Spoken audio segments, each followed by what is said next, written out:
اپنی ساری زندگی میں سب سے بے وقوف مخلوق اگر دیکھی ہے تو وہ عورتوں میں پائی جاتی ہے۔ تمام عورتیں ایسی نہیں ہیں، لیکن کچھ عورتیں اس طرح کی ہیں کہ وہ مرد پہ اپنی نسوانیت کی خوشبو، اپنی نسوانیت کے پھول یوں نچھاور کرتی ہیں کہ مرد کو دیوانہ وار کر دیتی ہیں۔ اب جب مرد کسی بھی عورت کے لیے دیوانہ وار ہو جاتا ہے تو مرد کا مزاج بڑا رنگین ہے۔ اسے خوش رہنے والی، چہکنے والی، ہنسنے مسکرانے والی، نزاکتوں والی، لطافتوں والی، کیف و سرور کی کیفیت دلانے والی، اس طرح کی محفلیں بھی پسند ہیں اور اس طرح کی عورتیں بھی پسند ہیں۔ اب عورت جب اپنی نسوانیت کے سارے پہلو کھول کے مرد کے سامنے اسے دیوانہ وار کر دے، اپنی نزاکتیں اس پہ نچھاور کرے، اپنی مٹھاس اس پہ نچھاور کرے، اپنے حسن کی باریکیاں اس کے اوپر عیاں کرے، اپنے تکلم سے، اپنی آنکھوں کی شرارتوں سے، اپنے وجود کی مہکاوٹ سے جب وہ مرد کو اپنی جانب راغب کر لیتی ہے، اور اگر کوئی مرد اس سے محبت کرنے لگتا ہے، ایسے میں وہ اپنے سارے پہلو جو ہے وہ چھپانا شروع کر دیتی ہے، پھر اپنی نزاکتوں کے کچھ وہ رنگ نکال کے لے آتی ہے جس میں شرم و حیا کے بہت سارے پردے سامنے کر دیتی ہے۔ اب جب مرد بے تحاشا اور دیوانہ وار یا بے ساختگی کے عالم میں اس عورت کی طرف متوجہ ہوا ہے، یا اس عورت کی طرف اٹریکٹ ہوا ہے، یا اس عورت سے اپنی محبت اور چاہت میں گرفتار ہو چکا ہے،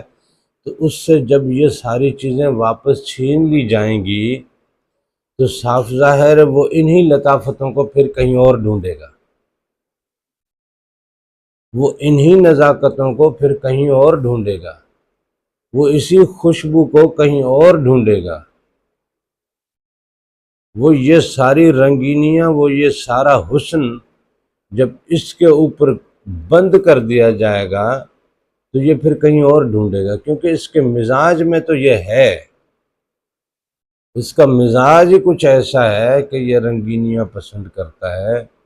یہ لطافتیں پسند کرتا ہے، یہ خوشبوئیں پسند کرتا ہے، یہ رنگینیاں پسند کرتا ہے۔ اب جب وہ دیوانہ وار آپ سے محبت کرنے لگے اور کوئی خاتون اس سے شادی بھی کر لے، اور شادی کرنے کے بعد وہ سارے رنگ جو شادی سے پہلے وہ اس کے اوپر نچھاور کرتی تھی، وہ جو سارے رنگ اس کے لیے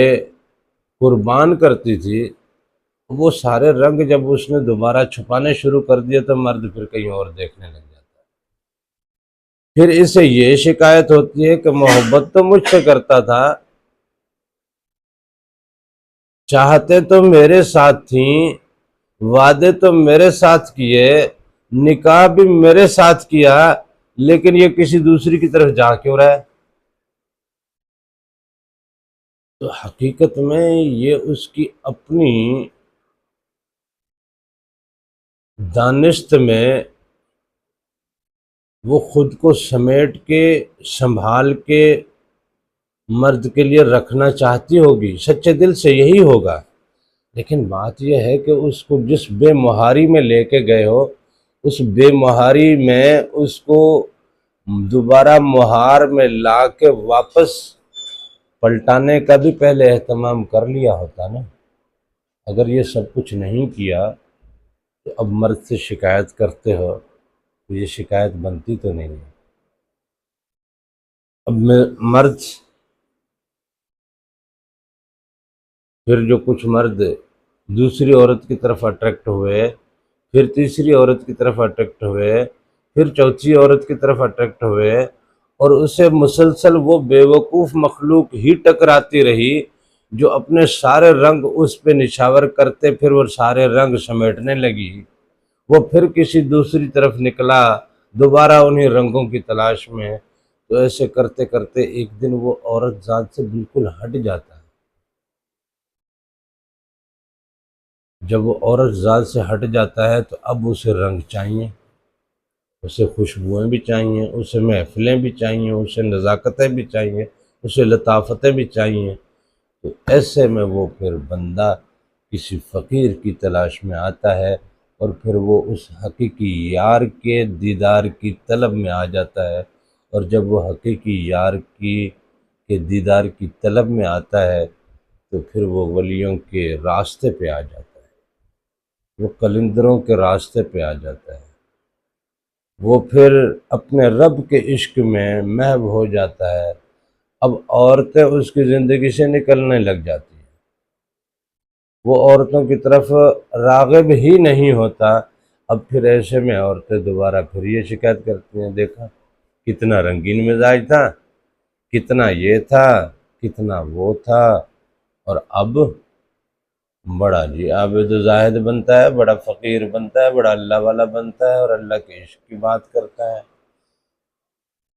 تو یہ بیسیکلی اس طرح کا خیال کرنے والی یا اس طرح کی سوچ رکھنے والی خواتین، صرف وہی خواتین، میری زندگی کا سب سے بے وقوف اور سب سے یوں سمجھیں کہ کیا کہیں، بس یہی کہہ سکتے ہیں کہ میری زندگی میں اس سے زیادہ بے وقوف مخلوق میں نے نہیں دیکھی۔